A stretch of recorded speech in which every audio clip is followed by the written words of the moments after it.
after seasons, we see him just thriving throughout this wildcard qualifiers, and now they will be making it into the top 5. The rest of OJS looking really strong with the high ground advantage against all the others who are still struggling by the quarters of Painan. As much as SBE has numbers advantage, they're still trying to settle it down with the fights over on the corner of the township. Meanwhile, GE, they could be kingmakers here to see whether if they could basically take out OJES in this matchup. And Ranzer goes ahead to take one more out of Westbank Mamba. Oh man, Michi! What a big shot there, or a pick rather. As WPM running out of members. Zai goes down. Skyden is absolutely sharp actually, thinking of how he's taking up space and how aggressive he is. I'm actually so surprised how he's not punished for that play. But the Mings! What an angle he's playing from. Gonna be found out eventually. Astro already with 2 in the pocket. Unstoppable with 10 eliminations. I think that OJS right now is a situation where they are just on fire. And meanwhile, 5 of Dev does have absolute control as they are trying to take out the entirety of Flash Vision Esports role with 1 tick of health remaining. He has to heal up, only 4 seconds left before the push comes in. And eventually the taps comes through with Joseph covering the flank. And that will leave the Malaysian team settling for a top 4 finish. Mind me, it's actually a Singaporean team. Meanwhile, we continue with the fight with Astro taking out Joseph after he reveals himself as they were picking on Flash Vision. WPM still has 1 member left, and I wonder what could they do. OJS is just having the numbers advantage, and the grenades fall short. Couldn't really clip him off in time. They're just like trading grenades at this point. Both of them throwing at the same time, both taking some damage, but it's being Ozja that makes it out alive. And I'm not surprised at this point. Because honestly, if you see how they play, the area they've been holding, they're prioritizing information over cover. They're prioritizing the high grounds. And look at how they play. They have great crossfires and great teamwork as well. It's so hard to get those flanks on them. And on top of that, they're really sneaky with those pickoffs. Yeah, and the only team that could challenge Ozja Esports was the sole member of Genesis Esports, but he did not make a move on them. And therefore, they were left uncontested. And once again, they have Skynin to thank for it. He's been playing for multiple seasons already. And the sharpshooter of Cambodia have been able to thrive with so much damage being offered on the tank. Somewhere 18, and then you take a look at most of these members, they barely even take any damage. 73, yeah, that's just a little bit of a dust off his shoulders. So, therefore, Skynin still reigns supreme, and we'll keep our eyes on him. How much more can he offer in these upcoming games? I think it's really cool the fact that Skynin is not only just taking so much damage, but as you mentioned, that is the fact that he didn't get punished for his aggressive plays. He didn't get punished for playing so close, rushing out forward, and he even had a drive-by kill at the end as well. That's how daring this guy is. And you would expect to see that usually we see maybe a drive-by happening as the car is the distraction and your teammate will I would say trade you for it as you are passing by. But he himself is the distraction, is the damage dealer, as his teammates are just scrambling amongst each other, trying to pick each other up. And I would say that Skynin has been doing a lot of the heavy lifting as well in his team, and just giving a sense of direction and allowing his team so much space and so much areas of cover that it didn't give another team at all any chance to even come forward to take the area they have. And I was sort of expecting maybe Enigma to go a little bit aggressive, maybe get a pick off, rush up forward, take that space away from OJS.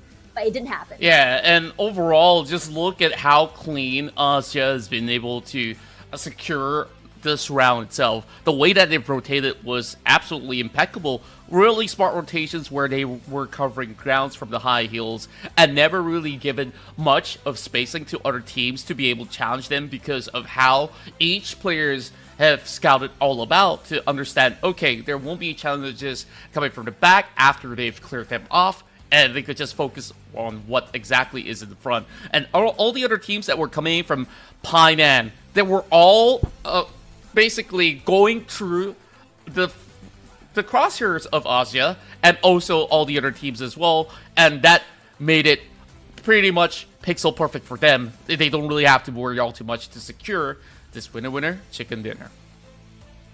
Also, a really cool fact as well is the fact that for Ozja, I think we've noticed that in the beginning, their rotations, I wouldn't say aren't as aggressive or as fast as I would say the other teams. We saw them really holding, and they got the first 2 points by just really being really sneaky, getting those pickoffs, being a third party. And I wouldn't really even say third party, it was just mostly kill steals at that point. Now that is exactly, I would say, what's the word for it? Being very efficient with how you get your points. You don't have to go all in for those points, and Ozja has that idea on how to do that. All right, of course. So let's take a look at some of all these stats as well that we do have on our screen at the moment. Is we've already seen Ozja secure the winner in the chicken dinner, and then you have 5 of Danger also hailing in from Cambodia to be able to offer quite a substantial impact in this particular match. Let's go through the highlights once again to see what goes out. I think it's really surprising that on this map, this first game of today, we're seeing Myanmar pop off. Sorry, Cambodia pop off. The fact that we are sort of expecting our usual suspects, maybe Philippines, maybe Malaysia, to really go off. But the fact that Cambodia is doing so much better is showing us a whole different storyline for this season already. And I'm hoping that this is the case and not just, I would say, first map luck. But if you see how each team was playing here, especially on Sanhok, I think I can already safely say that the healing game, probably not something we're going to be seeing as a plan A anymore like we used to. We're going to be seeing more aggressive fights, early picks, especially as the gun diffs happen. Regardless, here are the match rankings for today, where Ozja, 10 elimination points and a total of a whopping 12 elims, giving them 222 points. Off to a really great start, and then you look at their Cambodian brethren as well. 13 points on second place with a astounding 8 total eliminations from that chaotic fight across Painan, and they managed to also eliminate Flash Vision Esports that was holding on really strongly. The sole Singaporean team that was surviving for most part after H2O was left defeated early on, really pressed on with the pressure, and they had that hit start on Cam Alpha as they rotated in from the Alpha section all the way to the south. I'm really surprised on their performance because they did manage to survive for a really long time, despite all these other pressure coming from the rest of the teams. Meanwhile, we have West Point Mamba with 9 points to secure a 4th place finish. Enigma will get themselves an 8-pointer to conclude that top 5 for the very least. And also, remember guys, follow us on our social media platforms. We're everywhere on YouTube, TikTok, Instagram, you name it, we've got it. So if you're from these respective regions, you definitely want to leave that follow, or even hit that like button, or even subscribe if you want to. So for now, we are going to prepare for our upcoming game heading into Erangel shortly. So with that being said, of course, Tash, I know that there's a lot to talk about where we have already seen so much that was offered from Ozja. I'm pretty sure that you were also impressed by other teams as well. So heading to Erangel, we'll see Group A, C, D, as well as E perform. And finally, we get Group A on board. So how exciting is that?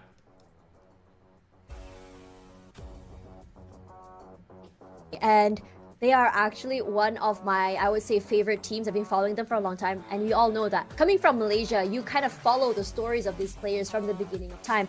But at the same time, Younger Galacticos is also playing as well, and I would say that they are one of the names that we've known as some of the powerhouses here for PubG Mobile, especially in the C League coming soon. So these two teams, I have a lot of expectations for them, but in terms of what to expect against all these other teams' performance and how aggressive they can be, it's going to be a whole different story.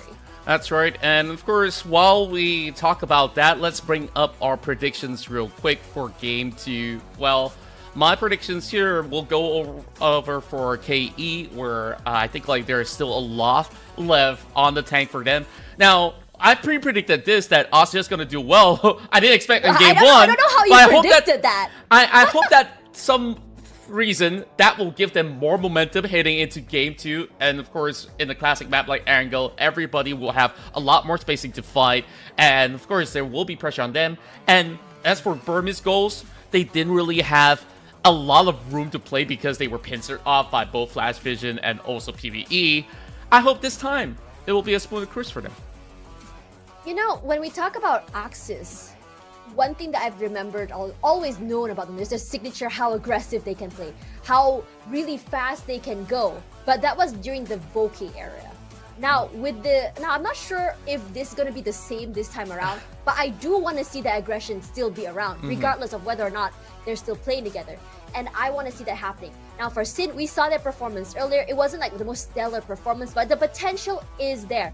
I mean, when you think about Sanhok, it can be a little bit more rowdy, a little bit more rough, a little bit more quick. Some teams are not quick on following onto that momentum. Now, as you go into Miramar, as you go into Erangel, the dynamics change, the pacing changes, and some teams that we've seen before, especially Axis, can thrive in that situation.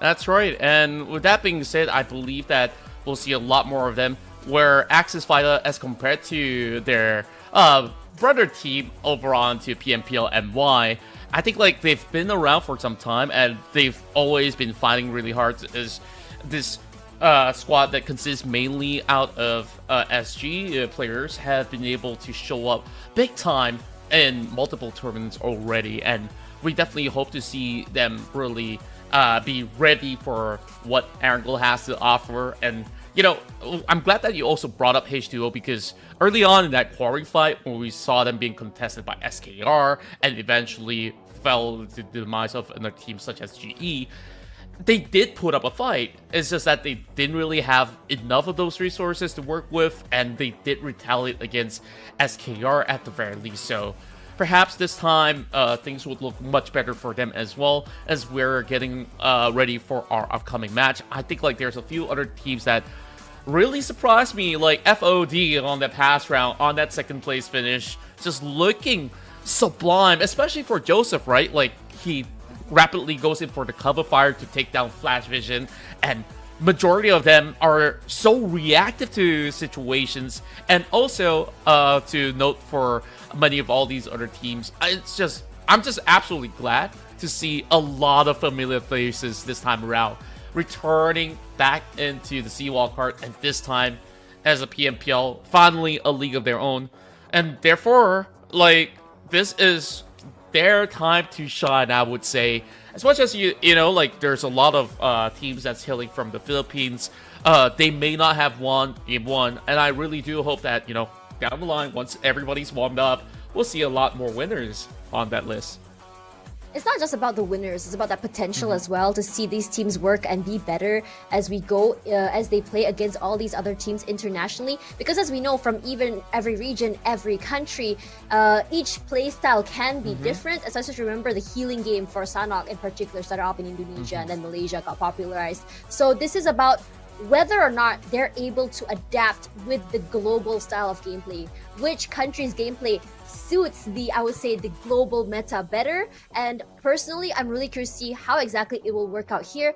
But honestly, I'm a little bit disappointed in a lot of the teams that, you know, that are returning, because I did have a lot of high expectations. But then again, as I mentioned before, it is Sanhok. It's really hard to put a gauge on what exactly we can expect from these games until we go into Miramar as well as Erangel. Yeah, I believe that the real battle is about to be started.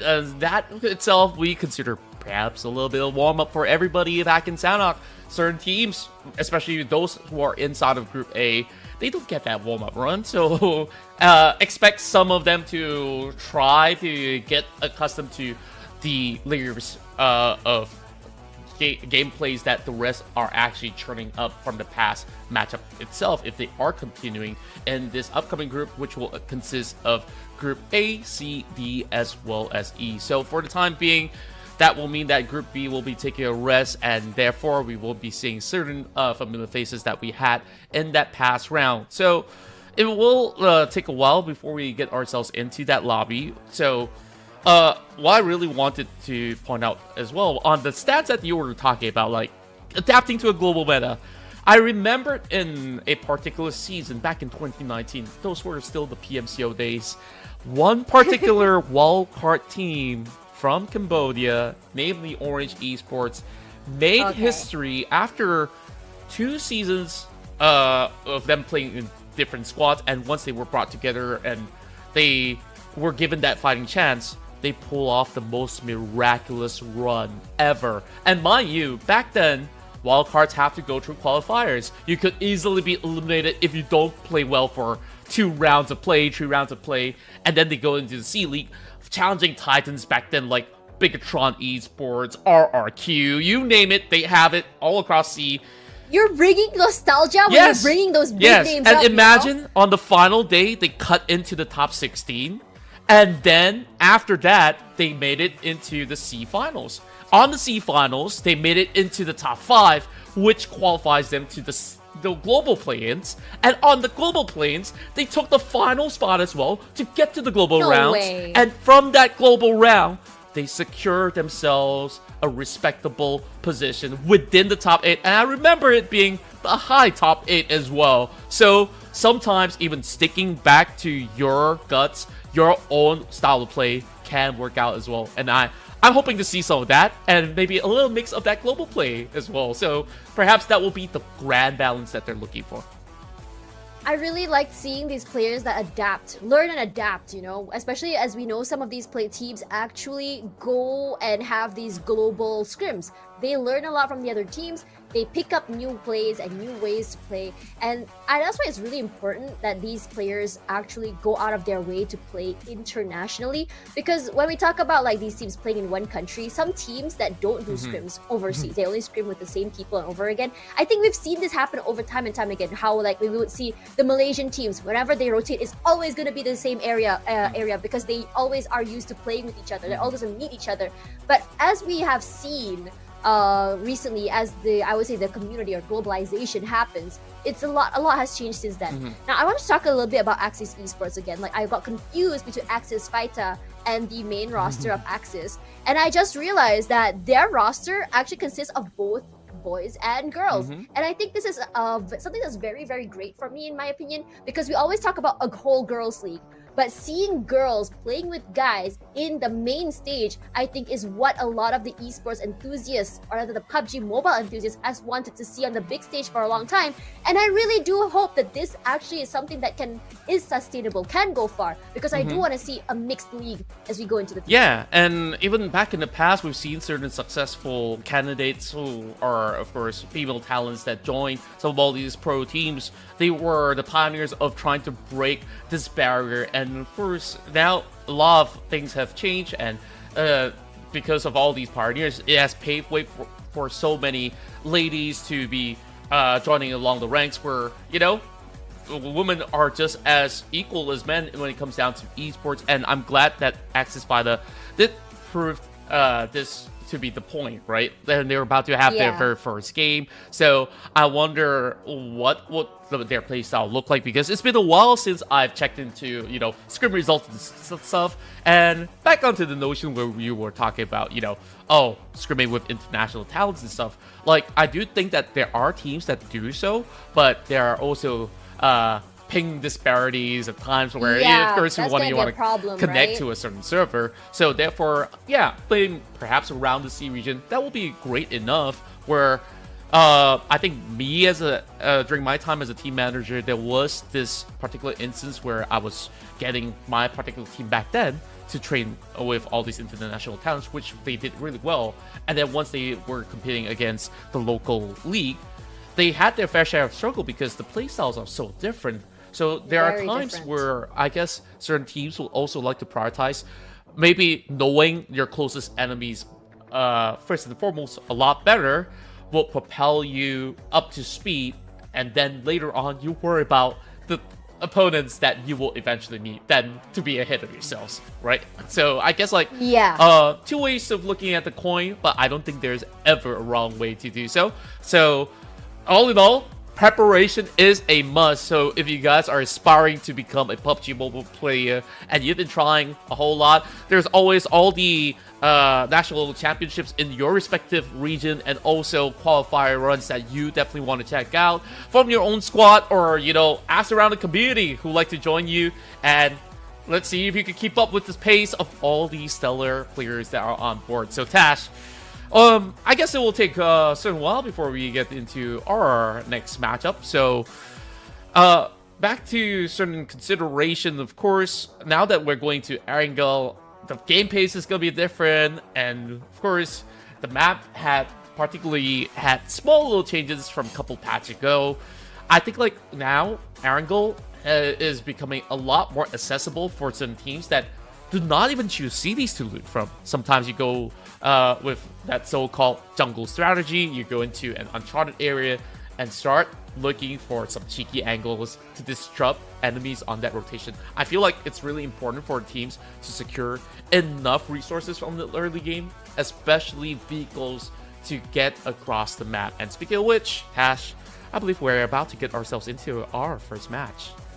I'm really excited as we go into our first Erangel match of the day. This is where things get wild, and with 1 minute to go, there's a lot of situations happening. Now, if you remember last season's, a lot of the circles surprisingly ended up near SMB as well as the Ferry Pier. To a lot of the players, I would say displeasure is not necessarily the easiest rotations to do. It's a lot of prioritization of holding on to your areas, whether you want to hold on to mainland or you want to hold on to the island. And I'm hoping that at least today, they get a pretty easygoing circle. That's right. And with that in mind, I mean, you know, you may ask for something easy, but everybody loves to see a battle between the Islanders and the mainlanders. So I wonder if that's going to happen to shake things up a little bit to kick off our first round inside of Erangel. Now, also to note for the fact that majority of all these teams, whether it's scrims or not, some of them are actually contesting for some drop spots, just like how we saw back in Camp Alpha of Sanok.